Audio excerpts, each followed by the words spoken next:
I wonder where you feel like things are now in terms of masculinity and healthy masculinity and unhealthy masculinity. It's not just about hitting the gym, being big and buff. It's certainly not about coercing and abusing women or even in being in competition. But it is about being strong. It is about being reliable. I went through a period where I couldn't really pray anymore. I couldn't go near a Bible. I really struggled at church. If you're comfortable talking about it, would you tell us why?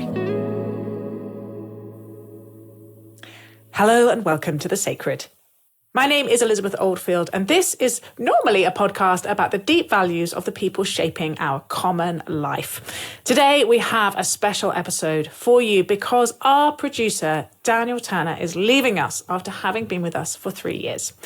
And Dan and I have worked together so brilliantly and have had so many deep, complex conversations over 3 years about the podcast and the project and the public conversation and the different ways we see things and the different voices that we've been listening to. And so we wanted to surface some of those, let you listen into them a little bit and reflect together on what's changed. So, hi Dan, it's really lovely to get to chat to you on camera for once. Yeah, this is great. It would be remiss of me not to ask you the question that I hope by now you've had some time to think about, frankly. What's sacred to you? I've answered this question before in the Q&A episodes, as regular listeners might remember. But I do have sort of two answers, so I'm glad I have another opportunity to answer the question. So the one I answered, the answer I gave then was about comedy and the ability to sort of look back on life and on events and laugh about them. And even things that in the moment are really frustrating, really difficult, that make you just quite angry. And then you look back on it and you're just laughing either as a family or with friends about how seriously you took it and about all of the events and the kind of comedic tint that life tends to put on things in the past. And then the second thing I think is intellectual curiosity. I always feel a bit sheepish about that one in the sense that I know it's a sacred value because I also struggle with it and it's something that I actively have to pursue. So it's not something that kind of necessarily comes naturally to me. I think there's a lot in me that doesn't want to be intellectually curious and would feel a lot more comfortable not listening to other opinions. And one of the things that I guess has been helpful with this podcast is I'm literally paid to sit down and listen to people that often I don't agree with. And I think that has brought out in me this sense of actually, no, this is something that I do really value and perhaps more subconsciously in the past was doing already. But now, especially in these times, have to more actively try and do. Yeah, interesting. I would love to hear a bit about your childhood. What were the big ideas in the air that were forming you? So I grew up in a ecumenical, charismatic community. We're going to have to define some of those terms. You're going to have to, yeah. So ecumenical or interdenominational, as some people might prefer to put it. So it was a community made up of people belonging to different church backgrounds. So me and my family were Catholics, but you had all sorts of different stripes of Protestant and Orthodox and different sorts who were also part of this community together. They were charismatic, and so that meant that we believed that the Holy Spirit was alive and active today, that we believed in the fruits and gifts of the Holy Spirit as outlined in the Bible. Which basically means we were the happy clappy type. Right. Hands in the air, praying in tongues. Yeah, exactly. Yeah. That was interesting. The community itself was born out of an event that happened in the late 1960s within the Catholic world, which is now kind of known as the Catholic Charismatic Renewal. From that, lots of different communities then formed across the world and I was in one of them. And that was an interesting experience. In many ways positive, and in many ways looking back, I think there were things that I think as it's kind of matured over the decades, it is more now what evangelicals would and other, I guess, Protestant churches would kind of recognize as just church, involving pastoral hierarchy, involving small groups, food trains when someone gives birth or someone's sick, intentionally living together. And it's set similar to a parish structure in that the communities, where possible, try to live in the same neighborhood. So even now we still live, even though we're not part of the community anymore, we still live around them, and they're all in the houses nearby us. And that's very much seen as part of it. Within the Catholic world, though, that's quite strange. You don't really, unfortunately, even though the idea of the parish is that you know and talk to and are in community in that way with your fellow parishioners, that's just not really how it's experienced by many people. And so, for a lot of us Catholics involved, it was a kind of novel experience. You alluded to the fact that you're not in the community anymore. If you're comfortable talking about it, would you tell us why? The basic reasons would be that being in that sort of a community, which is ecumenical, is amazing, but it is very much a vocation. And I think at the time when, I'd say my earlier 20s, I felt a lot more drawn to trying to find ways to serve in the Catholic Church specifically. And these sorts of communities are a big time suck. They really require things of you, which is great if you're called to it. And if you feel that you're not, ends up becoming quite frustrating over time, that you don't feel that you're able to give elsewhere. A lot of the transition from me going from university to being part of the bigger community happened over COVID. And then I was married and all of a sudden had a kid. And that experience can, because you're not in your early 20s, as a guy at least, normally with child, or well, you're never with child, but you know what I mean. Parenting, exactly. Your free time, your schedule and everything is not similar to other people. And so activities and stuff like that and opportunities to connect aren't really built around what your life then becomes. So that was kind of a big reason. I was finding life and community in an unstructured way elsewhere much more strongly than I was in a structured way there. And then there was, I think it was around 2020 or 2021, it ended up transpiring that a youth leader of mine, one who I looked up to a lot, and I know a lot of people who I went through youth with did as well, it turns out that he had been sexually assaulting different girls in the community I was in, as well as in other communities across the globe, some in the States and I think mostly in the States. And then other incidents with other individuals that I wasn't as close to also came up. And I think events like that, at least for me, I'm quite comfortable with hierarchy.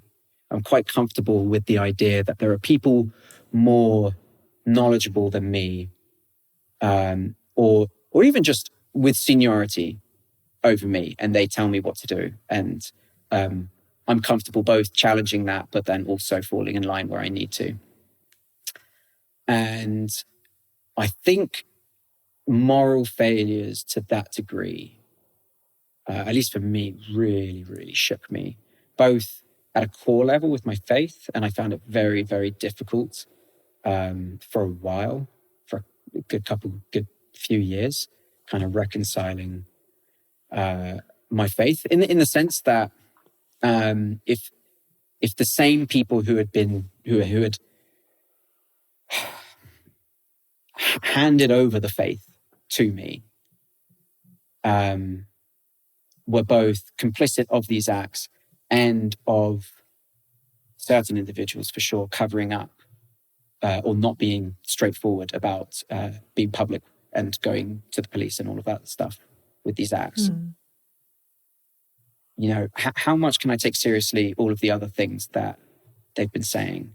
And so I think that did a lot of reworking for me. I went through a period where I couldn't really pray anymore. I couldn't go near a Bible. I really struggled at church. And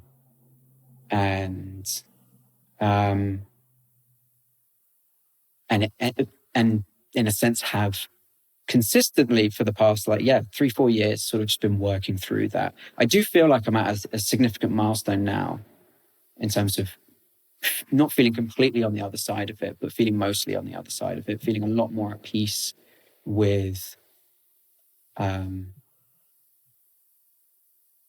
with the fact that I can have these wrestles within faith, within Christianity. Like I can go to church and I can sit down to do a prayer time and literally, or whatever it is, and just be like, this is miserable and this is crap and I hate this. And that's okay. And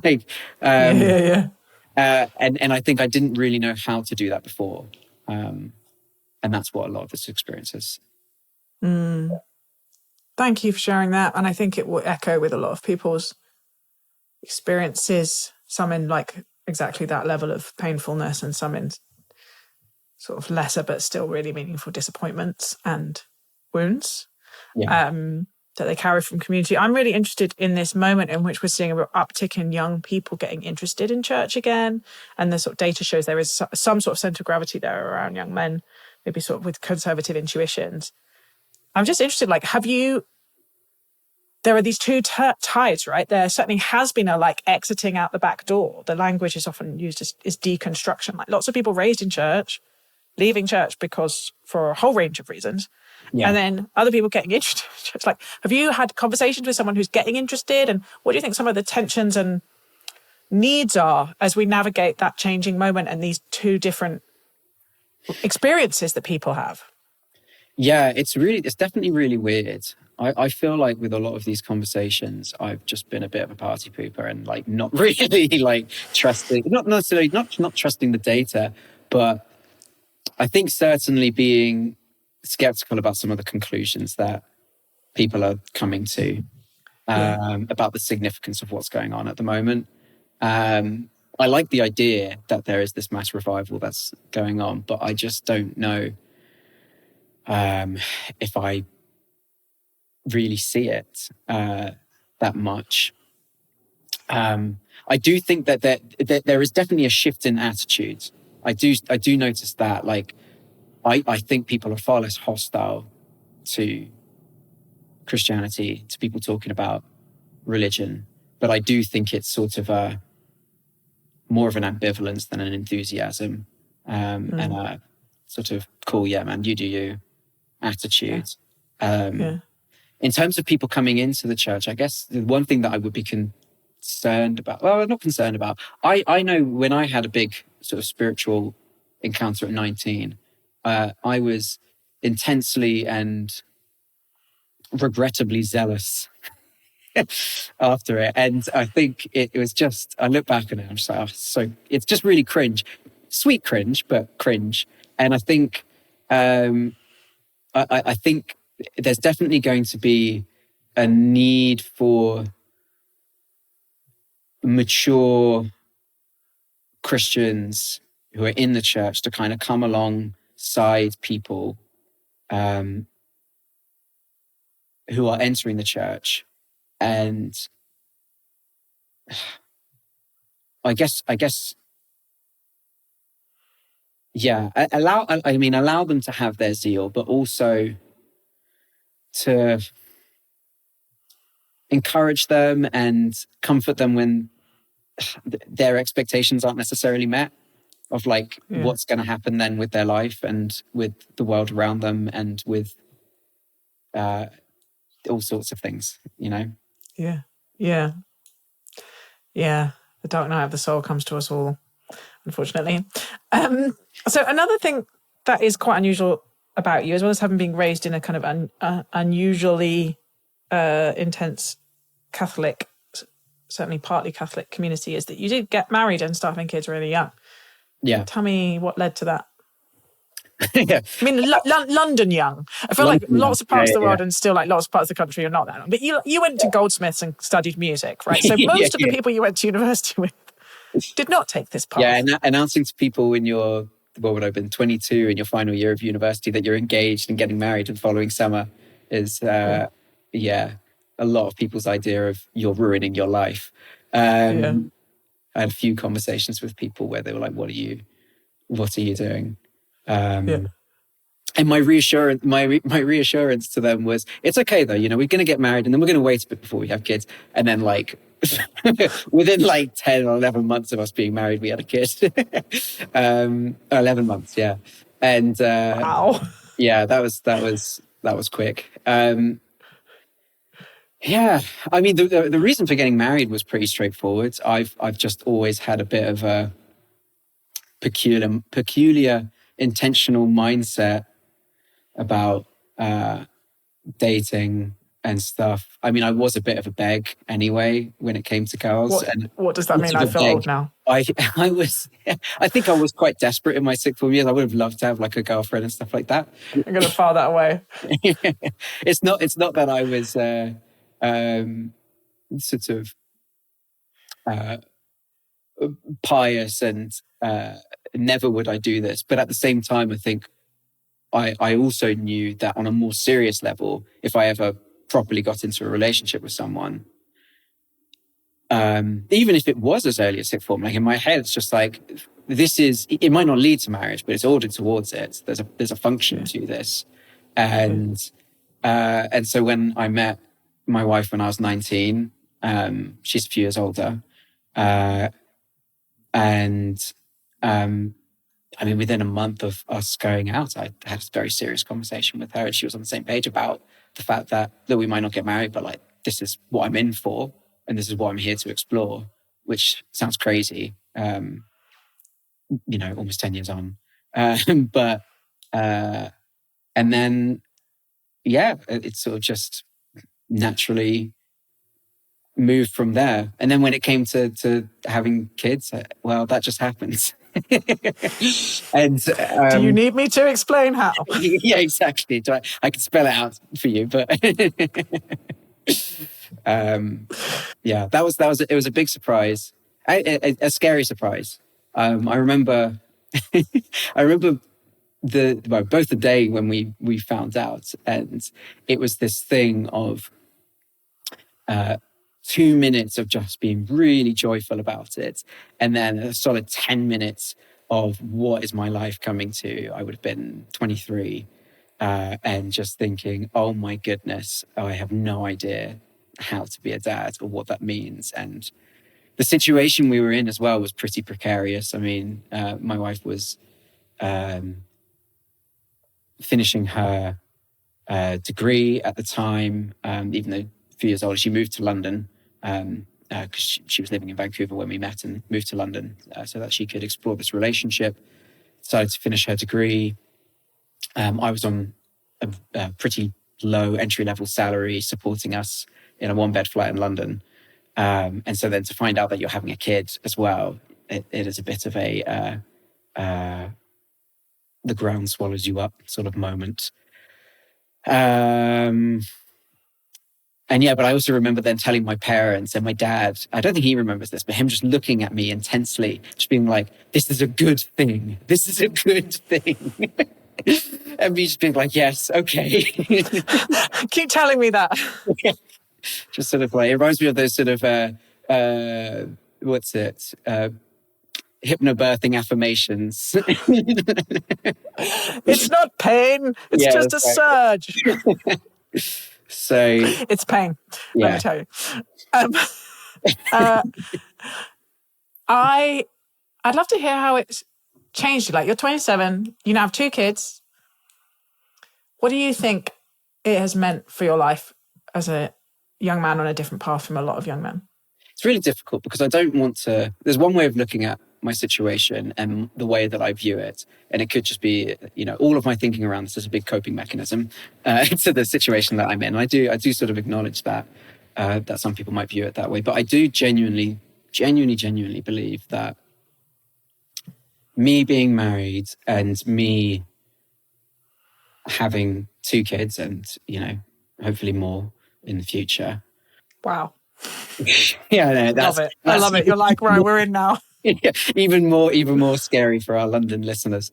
It is the most meaningful thing that I am doing, and at least for me, I was definitely in a place when I got married of just like, as you should be in your early 20s. Oh my goodness, the world is such a big place. And where is my place in this? What am I doing with my life? And that's really daunting. And, but then all of a sudden, you have people that you are living for, people that you're laying your life down for, and that you are actively serving. And it's given me a sense of mission, a sense of purpose. And then from that, I feel so much more ambitious about even other things. It's like, I think with that came a sense of, okay, I want to be a present dad. I want to be someone who's around. I want to do this really, really well. But I also want to be someone that, I don't want to be around in the sense of I'm unemployed, sitting at home, not doing anything around.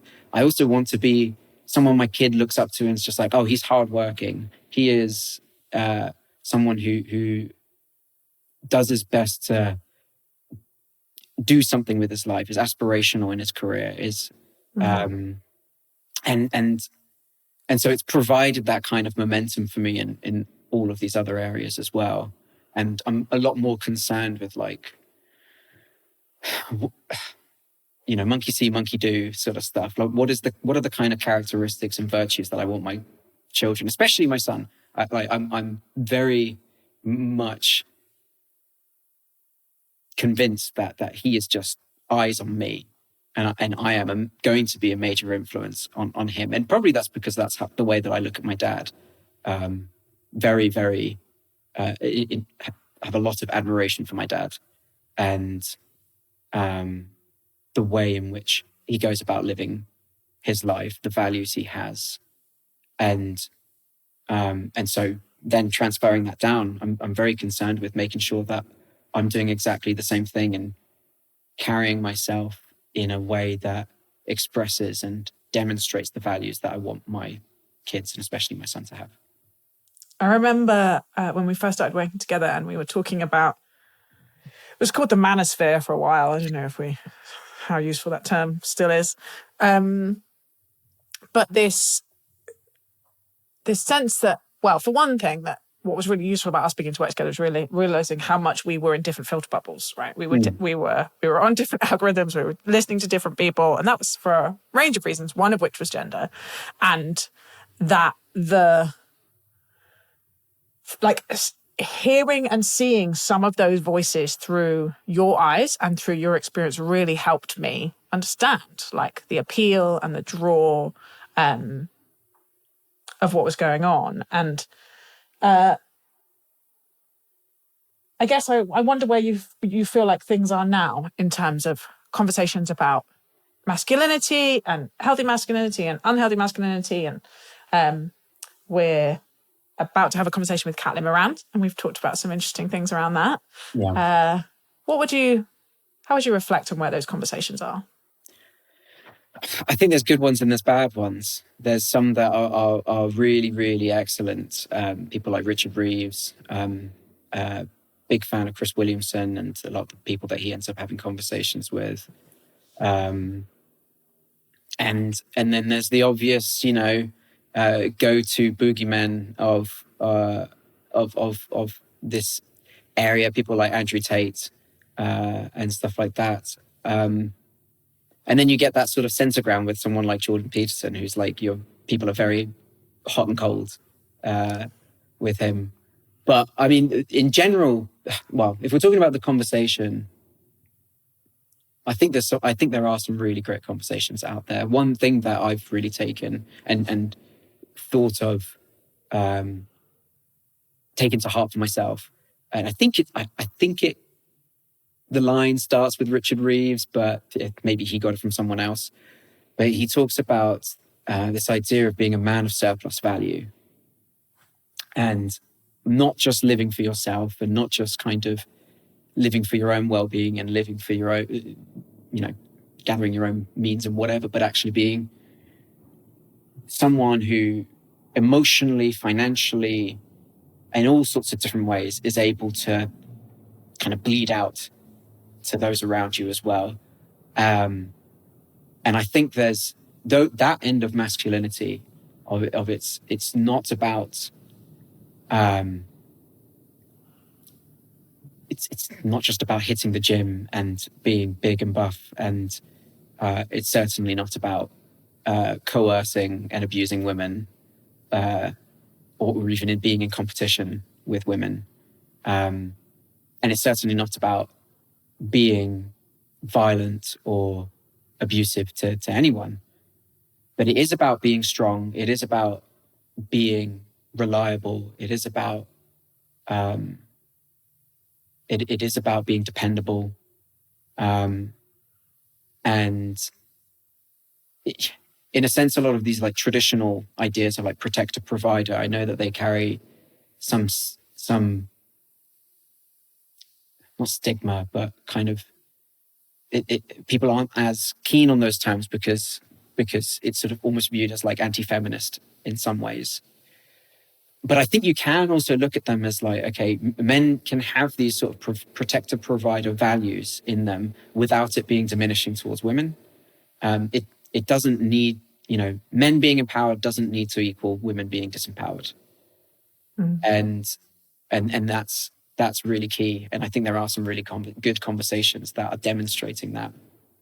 And frankly, I did first find that in Jordan Peterson. I think he's someone that, whilst I wouldn't go the full, Jordan Peterson saved my life route, I definitely wouldn't go to that degree. I do definitely think that there have been really helpful insights that he's given. And it is the simple ones. Often it is the simple ones, which people like to criticize him, like Catlin criticizes him about. The tidy up your room and then your life will be sorted out. But there is a logic to it. And I think, yes, this is the same stuff that your mum was telling you. But, as a parent, I'm not shocked. I'm not shocked by that, because I know I can tell my kids to do all sorts of things and they won't listen. And then someone else will tell them the same thing and all of a sudden they're listening to them. And so, it is these sorts of basic repeated truths that we need to hear. So I think there is a value there. And it doesn't mean that you have to agree with everything that he says. By no means is that the case. But I think there is still wisdom and still a lot of good things coming out of there. And then with someone like Andrew Tate, I think he's really interesting. I'm actually less interested in what he says and that side of the conversation. I'm actually really interested in why people are listening. And I'm not interested in disparaging and being, necessarily critical of those who go to him. I think having a bit more of a curious mindset of like, what is it about this guy that, turns something on in your brain that sparks your curiosity. And then when they tell you their response, and it's stuff like, I feel disempowered as a man, I feel like society doesn't value me as a man, to then listen to that, hold that, not gaslight them and tell them, men have been on top since day dot. Yeah, there's nothing wrong. Yeah. And so actually like really hold that and try and understand why, why it's his message is something that's that cuts through to them. And I think also understanding that with someone like Andrew Tate, I think the reason why he's convincing about a lot of things, and I wouldn't say I'm an expert in his content, I'll put that as a fat disclaimer before I sound like I'm agreeing with anything of his, but I would say the reason that someone like that can gain the prominence that he can that he does, is that he probably, on a lot of instances, starts from a place that is reasonable and that is true, and then distorts it to his own logic. Yeah. And but because he catches you in that place where you're like, I do feel like that, or I do see that around me, and that is a problem, you're then more comfortable to sort of follow along with him through the rest of his logic. Yeah. You're making me think about how there's the old Marshall McLuhan thing about the medium is the message. And I think also the messenger is the message. Like, we can hear the same thing from one person, usually someone who reminds us of ourselves in some way, because people like me syndrome runs so deep and shapes so much of our behavior. If we hear a message from someone who reminds us of ourselves in some way and speaks to us as if they respect or admire us, or they might respect or admire us if they met us, we can hear it. And we can hear the exact same message from someone who does not remind us of ourselves or is different from us in some way and has any tone of contempt or disdain or just distancing tones rather than coming towards tones. And it sounds like poison, right? And coming to awareness, the more I talk to this range of guests, of how often actually their values aren't that different, right? Or their what they're saying in the world is not that different. They might use slightly different language, but who they are and how they show up and the sort of communities that they're in and to the extent to which their audience captured, like all of that, this refraction of the subtle things that are going on, really, really interests me. And again and again, I come back to this thing like this is an old youth work phrase, like people don't care what you know until they know what you care. It's all over like good pedagogy and good teaching. No one will listen to you unless they have the impression that you might listen to them. Yeah. It's just deep in us. And so much of public conversation entirely fails to take that into account. Like, if we just scold people hard enough, they're going to change. And then we're surprised that they then just dive deeper into those little bubbles and become even more kind of pissed off at the world and whatever. And I just don't think that's very fair. It is a two-way street. Yeah. So I want to talk a little bit more about generational differences. I am what is technically known as a geriatric millennial. Love that. Love it. Just in working with you, the more than a decade difference in our ages has felt salient in really generative, creative, useful ways. Not least because when we're going looking for guests, there'll be people that I'm like, everyone has heard of this person. And you're like, who? And vice versa. This is mad, powerful person shaping culture, changing the world. And the name will not even register. Do you think that there are kind of noticeable generational differences? And I went back through our list and we spoke to Freya India this year, who is in her mid-20s, and Lamorna Ash, who's nearly 30. But before that, the last person we spoke to who is under 30 was in 2022. So it's one of the differences we need to pay a bit more attention to. Who was the last? Because I think it's I think when we spoke to Zara Mohammed, she was in her 20s. Right. Oh. When you hear old people like me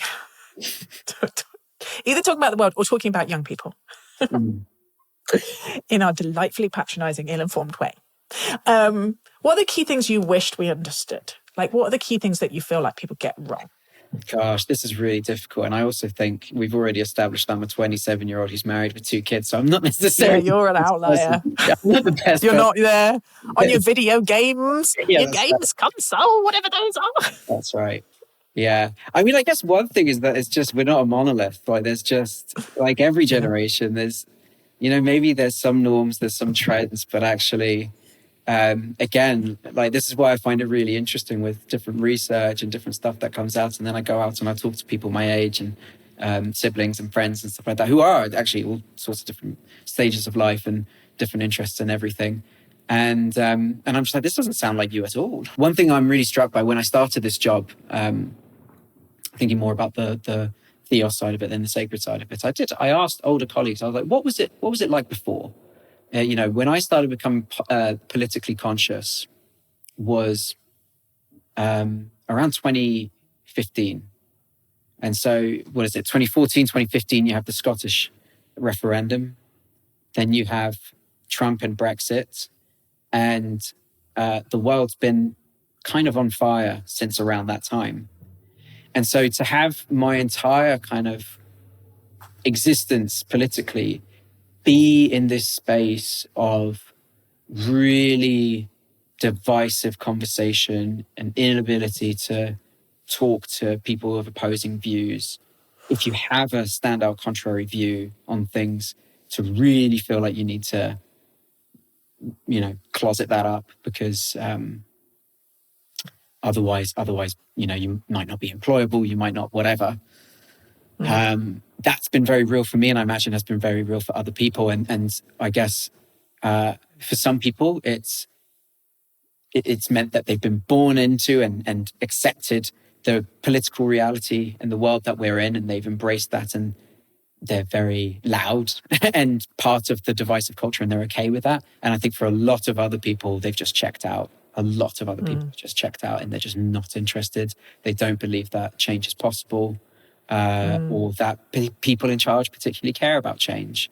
I think that's probably one thing that I do notice when I talk to people my age and even a bit younger, is that they're just, a lot of them, they're either, it's polarized even in terms of interest. They're either really, really interested, or they're really, really not. And I don't see much middle ground there. It's a time of a lot of escapism as well. And again, we've been born into and bred with just lots of different escapism outlets, whether it is gaming, whether it is social media, or just sitting and binging TV shows endlessly. We fall asleep watching Friends on Netflix. I think that's a really serious thing as well. I think that's a really, really serious thing.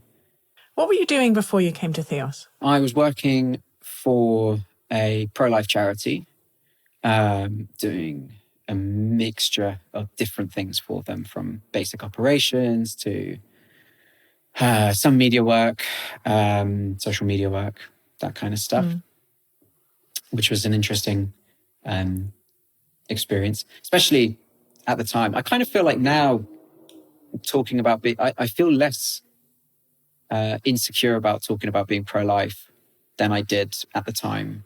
I feel like there's been a change. Whereas before, it was very much like, that is how you kill a conversation. Yeah, it was really good that you went on dating apps. Yeah. And maybe it is less neuralgic than it was. My guess it's not. I think it's probably just that the mutual radicalization means that we're more around people who might agree with us on that. Yeah, maybe. Or I do feel more, I know how to talk about it. Maybe that's the thing. I've had more conversations as well where, because I don't think that my positioning on it, whilst I know most people will not agree with it, I like to think that at least they can be sympathetic to how I've gotten to the conclusion that I have.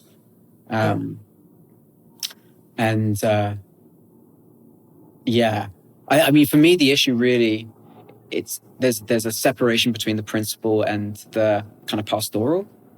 Yeah. And that's sort of where I draw the line. So the principle, for me, is a logical argument of two questions. Do you believe it's ever permissible to kill and intentionally end or kill an innocent life? Yeah. And the second question is, when does life begin? Yeah. Answer those two questions, you'll know where you land. And you might say that it is permissible to intentionally end an innocent life. You might say that life begins at birth, and all of, these things change how you'll respond. And my answers to those are no, I don't think it's ever permissible to intentionally end an innocent life. I believe that life begins at conception. And so that's a logical answer that leads me to a certain conclusion. But it's very important that it just doesn't end there, because people are more complex than that. And I am very concerned about this. And I do think there are obviously loud voices who aren't necessarily very good at communicating this. But I do think most people who are staunchly pro-life do think like this as well. And they are very concerned about pregnant mothers. And they are some of the most concerned people about pregnant mothers. I know people who have started charities where they intentionally provide resources, financial resources, all sorts of help to pregnant mothers who feel like they need to have an abortion because it's the only way out and it's the only option for them. And they're here to say, actually, there are other options, and we're here as a community to help you. And I think, going back to my story about my situation when Nikki first got pregnant, is that was our experience. We were still part of this community, and it was very much, it was a terrifying time for us as a couple, because we were very conscious of where we were at in all sorts of ways, financially, and probably even us and our relationship and everything. But we had a proper support network, and there was a community around us who, the people who owned the flat that we were in, they didn't up the rent when we initially agreed we were going to increase the rent at a certain point. They were like, no, don't worry, we're not going to do that because you'll need the cash. When we then moved out of that place and we moved into another place, we were being assisted financially to pay with our rent, just because rent prices in the UK were insane at that point. And the community, it was built into their framework. It wasn't oh no, they look like they're really struggling. It was just like, no, we want to support families. We want to support married couples in London. We know it's hard. And so those of us with more will provide for those with less. That was just the simple logic of it. And it was built into their sense of what a Christian love and Christian community looks like. And so when I think about the fact that actually I think the majority of people who end up having an abortion statistically are people who already have kids. So it's not people like to paint sort of stereotypes of like someone who's essentially using abortions like the pill.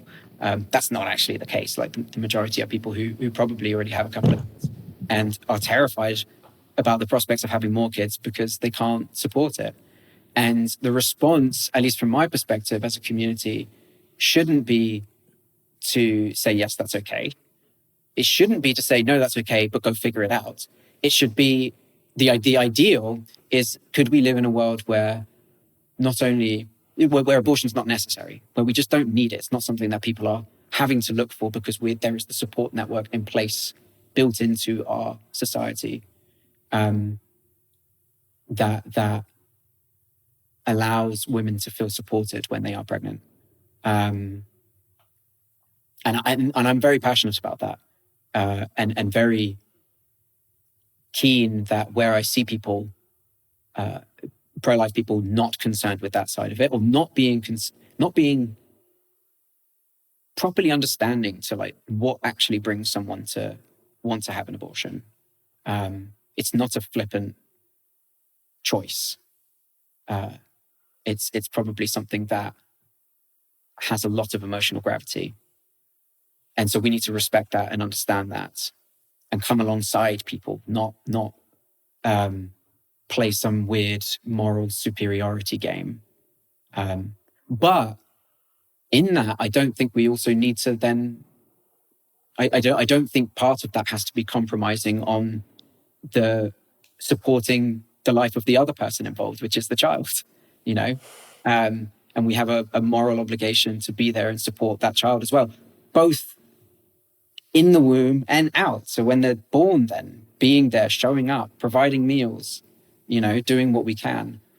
And I think, in terms of our community structures, this is the big issue with the society that we're in today, in a way where, we're so I have two sort of a bit of a on-off relationship with the benefit system, in the sense that I really understand it, but I think it's such a shame because it removes the responsibility of people to be charitable, to not see it as someone else's or some vague collective responsibility, but it is my responsibility as someone who has to provide for those who do not have. And this would be a very clear example of where that needs to happen. Yeah, it's just always really helpful to hear people's reasoning, I think. I want to end on two questions. One is, which guest most surprised you? And what are you taking away with you from 3 years of working on the sacred? The guest would be Thorda Salva. So this was a few years back, I think. Thordis, for those who don't know her, was a victim of rape who then went on to reconcile and then write a book and do a TED talk with her rapist. That wasn't the reason why I didn't think I was going to like her. I was just very aware that she is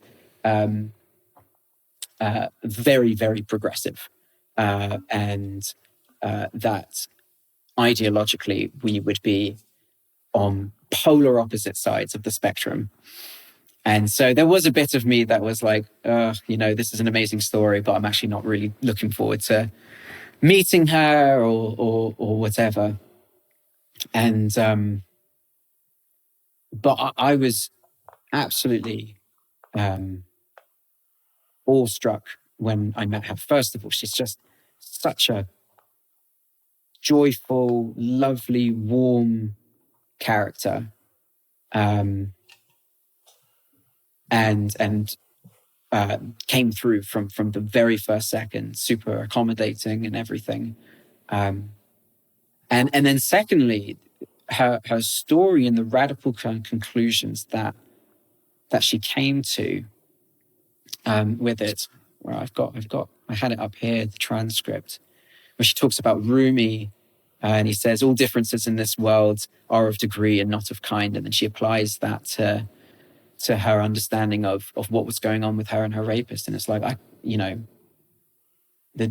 what he did to me is of course awful, but it's a difference of degree to what I've done to others in terms of objectifying them and thinking of people in those terms. And hearing that, I was just,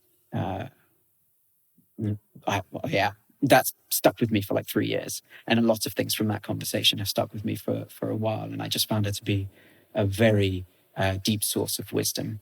And there's been this really annoying thing that I found: a lot of the people that I think a lot alike, I don't come away from being that thrilled from meeting. And the people that I'm like, oh, I'm really not going to like you because you have a complete different opinion to me, I end up absolutely loving and just thinking they're so fantastic, which really confuses my brain. Yeah. And then what was the other question?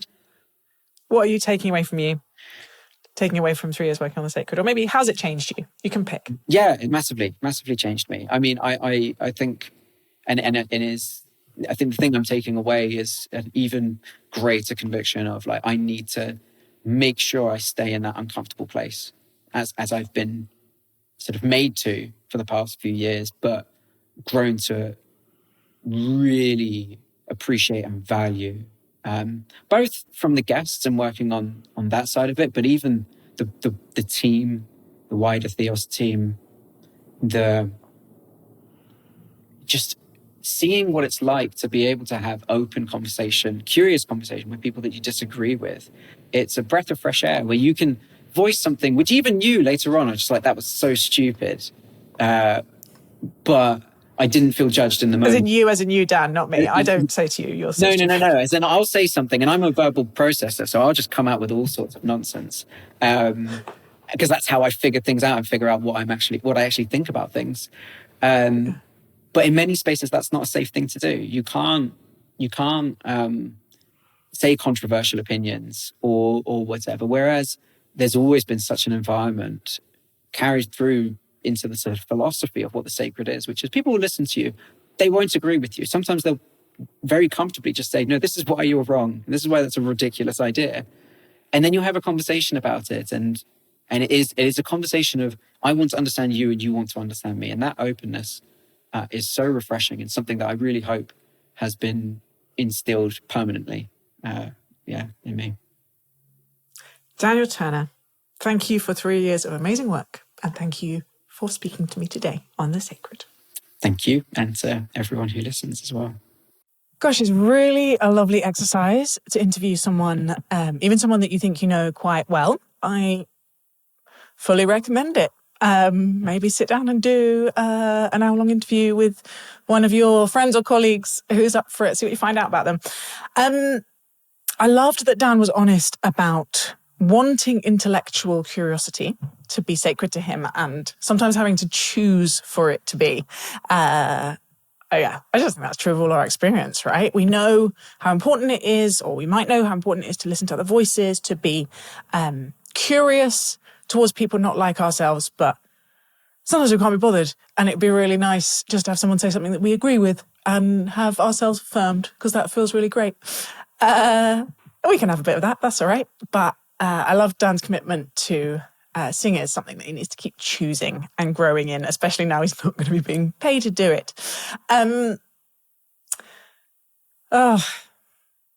It was just, I loved some space to hold the complexity of his experiences in the community that he grew up in.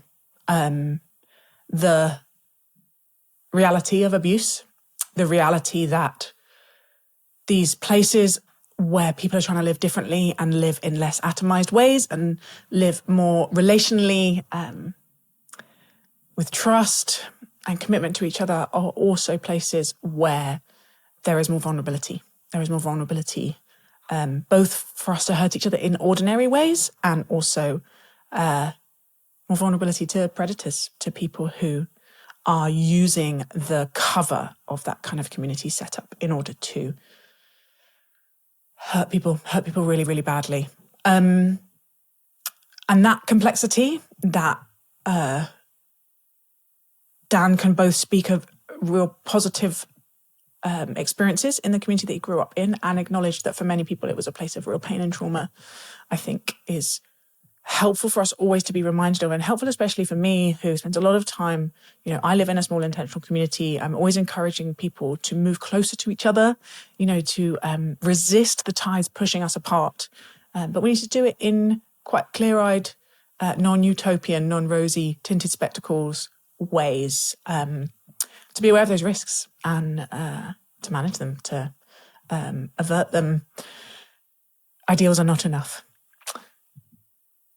I found Dan talking about what it means for him to be a young father and a young man really helpful, and the sense that he had that for him, this role that we might think of as a more kind of traditionally masculine role in a family as protector and provider is something that he finds empowering and meaningful, and not necessarily something that we need to be afraid of, or that necessarily has to be toxic or about dominance, or that women can't also be those things, that we can't do those things in partnership with other people. And that's just a really important perspective. I think that doesn't get as much airtime maybe in public conversations at the moment. And then he spoke about abortion. And I imagine him talking about the protector provider role landed really differently with you guys listening and watching, depending on where you're coming from and your experiences. And I imagine him talking about abortion landed really differently. That some of you were nodding along and thinking, yeah, this is broadly what I think about this. And some of you maybe were really struggling to listen, or found yourself really angry, or all manner of reactions. And I hope that's true. I hope that some of you are still here listening to the end, to the reflection, because abortion is one of those issues that was really in my mind when we started this project.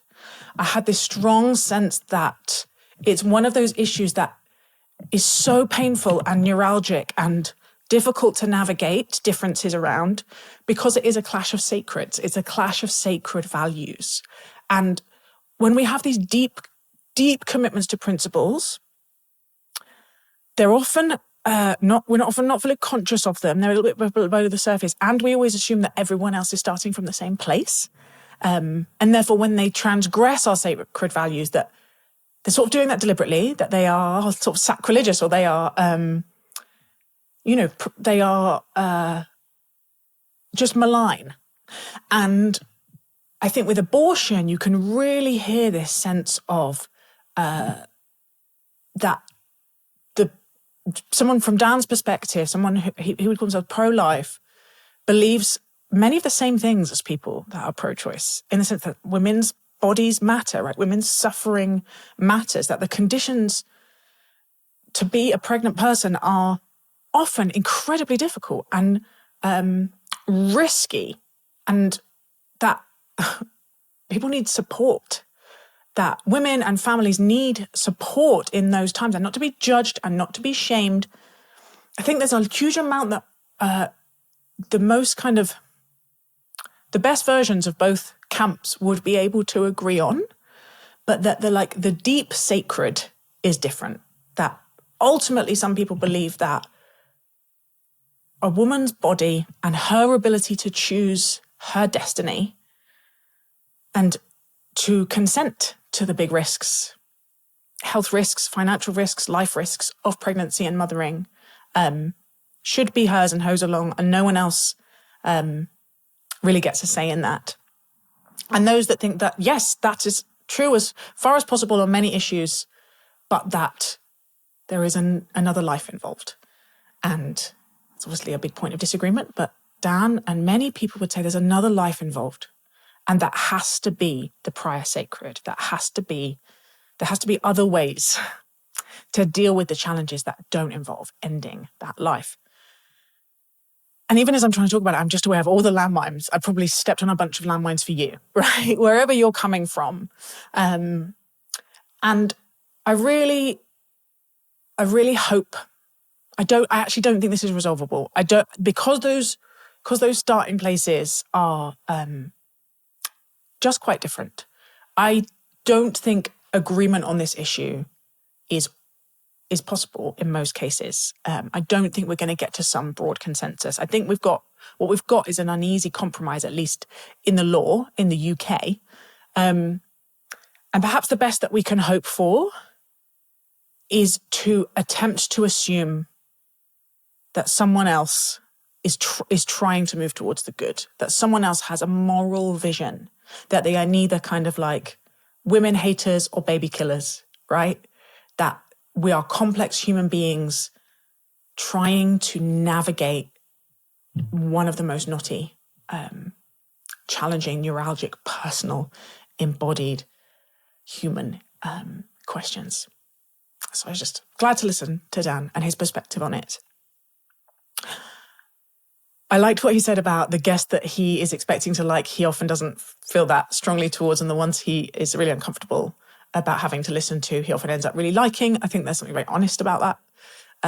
I just admire Dan's honesty in general. And saying, that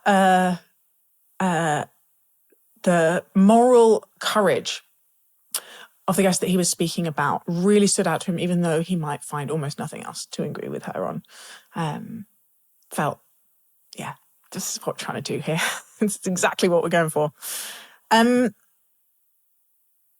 to end with one of the things that he's enjoyed working on this project and with Theos more widely is a place where we can disagree and not hate each other, where we can work out what we think and say things that we later disagree with and figure out where we're wrong and figure out why we think other people are wrong and do it in a way that seems possible, doesn't drive us back into our defensive and defended tribes where we can't bear to be with each other anymore.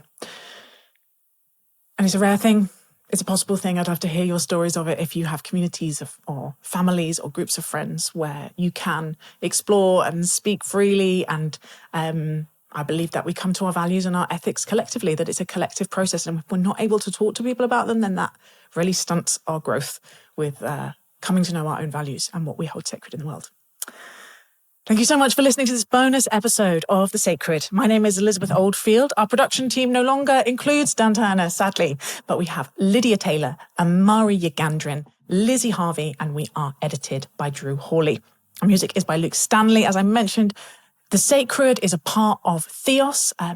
We'd love you to check out our wider work, our sister podcasts, come to some events, and I will speak to you next time.